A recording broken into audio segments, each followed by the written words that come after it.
Assalamualaikum warahmatullahi wabarakatuh. Terima kasih kami ucapkan kepada Bapak Ibu sekalian sudah berkenan mengikuti sosialisasi kami. Sekarang kami akan sedikit menyampaikan mengenai bank sampah. Pertama, sebenarnya bank sampah itu apa sih? Tempat untuk menjual sampah kah? Nah, jadi bank sampah adalah suatu sistem pengelolaan sampah kering secara kolektif yang mendorong masyarakat untuk berperan aktif di dalamnya.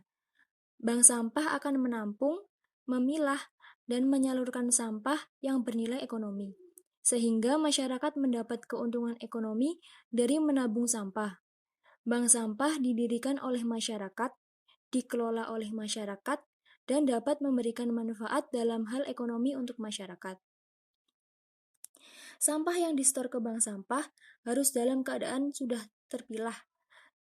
Ini adalah salah satu manfaat adanya bank sampah. Warga mempunyai kebiasaan mengurus sampahnya sendiri dan memilahnya. Kemudian, pembahasan selanjutnya yaitu klasifikasi sampah. Secara umum, sampah rumah tangga terbagi menjadi dua jenis, yaitu organik dan non-organik. Sampah organik meliputi sisa makanan dan sisa organisme. Cara mengatasi sampah jenis ini ada dua, yaitu dibuat kompos dan terurai oleh alam dengan alami.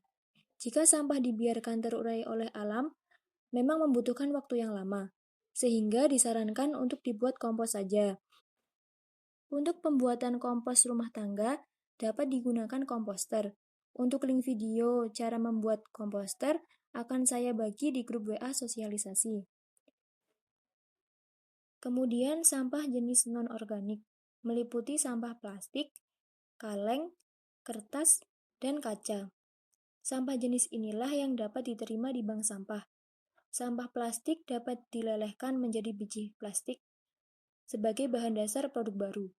Sampah besi dapat dilelehkan dan menjadi bahan dasar produk baru.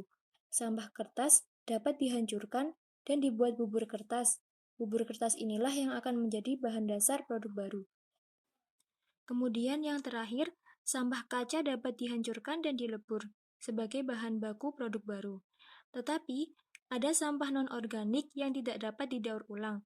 Salah satunya adalah pembalut sekali pakai, tisu, cotton bud, styrofoam, mika, dan plastik kemasan berwarna. Untuk plastik kemasan berwarna dan mika dapat dibuat ecobrick. Tetapi yang lain tetap belum ada solusinya, sehingga diusahakan kita tidak memakainya. Untuk styrofoam dapat diganti dengan box makan.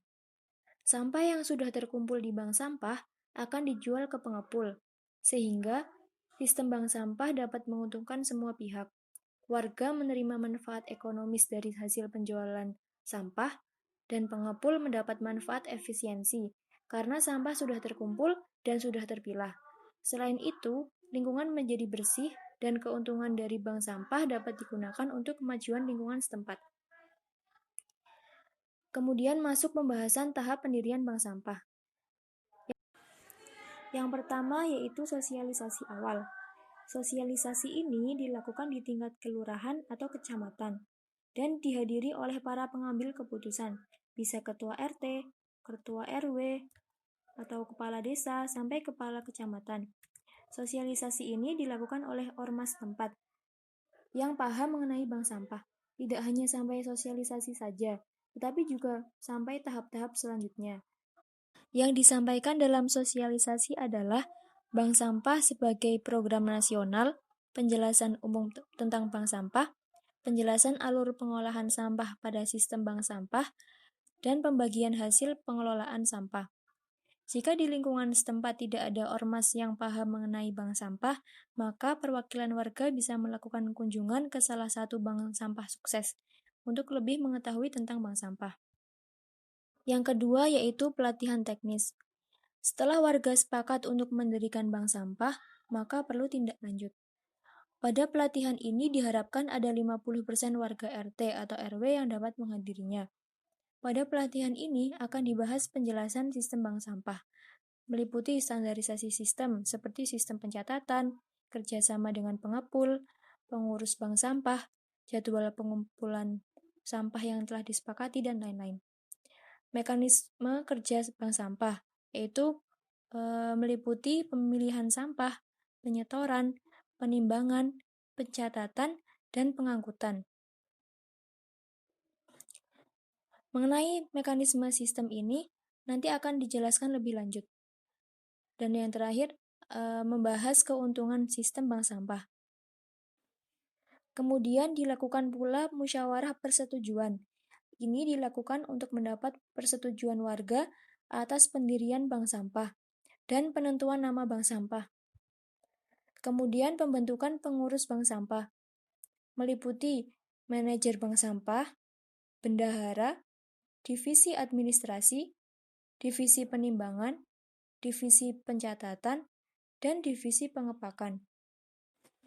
Kemudian ada musyawarah operasional, meliputi penentuan lokasi bank sampah, pengepul yang ditunjuk untuk kerjasama, pengelompokan sampah yang bisa disetor, berat minimal yang dapat disetor, jadwal penyetoran dan pengangkutan sampah, serta jangka waktu penarikan tabungan. Kemudian yang terakhir, penetapan target omset dan membuat tolak ukur keberhasilan. Yang ketiga adalah pelaksanaan sistem bank sampah. Setelah sudah direncanakan, bank sampah akan dibuka pada waktu yang telah disepakati, dan pengurus sudah siap dengan administrasi dan peralatan timbangan. Administrasi yang disiapkan ada 3 hal, yaitu buku untuk registrasi nasabah, berisi nomor induk, nama, dan alamat nasabah. Yang kedua, buku besar administrasi bank sampah, berisi nasabah yang menyetor sampahnya beserta rincian jenis sampah dan beratnya. Dan yang terakhir, buku tabungan, meliputi lembar data global tabungan nasabah dan rincian data tabungan tiap penjualan. Nasabah akan datang ke kantor dan menyetor sampah yang sudah terpilah. Nasabah akan mendapat uang yang disimpan dalam bentuk tabungan. Yang keempat adalah pemantauan dan evaluasi. Evaluasi dilakukan setelah bank sampah berjalan 1 bulan. Dalam evaluasi, semua pengurus dan minimal 50% nasabah harus hadir. Penilaian keberhasilan bank sampah menjadi dasar untuk melakukan langkah selanjutnya. Yang terakhir adalah pengembangan. Sistem bank sampah dapat berkembang menjadi unit simpan pinjam, unit usaha sembako koperasi, ataupun pinjaman modal usaha. Biasanya akan disesuaikan dengan kebutuhan masyarakat sekitar. Bahasan selanjutnya adalah penjelasan mengenai mekanisme sistem bank sampah. Ada 5 poin, yaitu yang pertama, pemilahan sampah rumah tangga. Ini dilakukan di rumah masing-masing nasabah. Untuk kategori sampahnya disesuaikan dengan sampah yang dapat diterima bank sampah. Yang kedua, penyetoran bank sampah. Ini penting untuk memberi kenyamanan terhadap pengurus, mengatur jadwal setor ke pengepul. Ini dapat menghindari penumpukan sampah yang terjadi di lokasi bank sampah. Yang ketiga, penimbangan. Sampah yang sudah disetor akan ditimbang. Jika berat sampah sudah melewati minimal berat yang sudah disepakati, maka sampah akan diterima. Misal berat minimalnya adalah 1 kilo. Yang keempat, pencatatan. Setelah ditimbang, kemudian dicatat di buku administrasi, kemudian sampah akan ditukar uang yang berbentuk tabungan.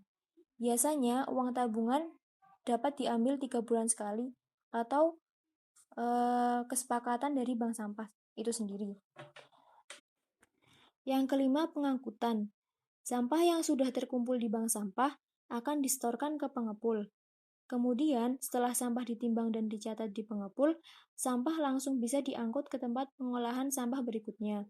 Bank sampah juga dapat berkembang menjadi sumber bahan baku untuk industri rumah tangga di sekitar lokasi bank sampah. Nah, itulah sedikit penjelasan mengenai bank sampah. Semoga bermanfaat. Mohon maaf jika ada salah kata. Wassalamualaikum warahmatullahi wabarakatuh.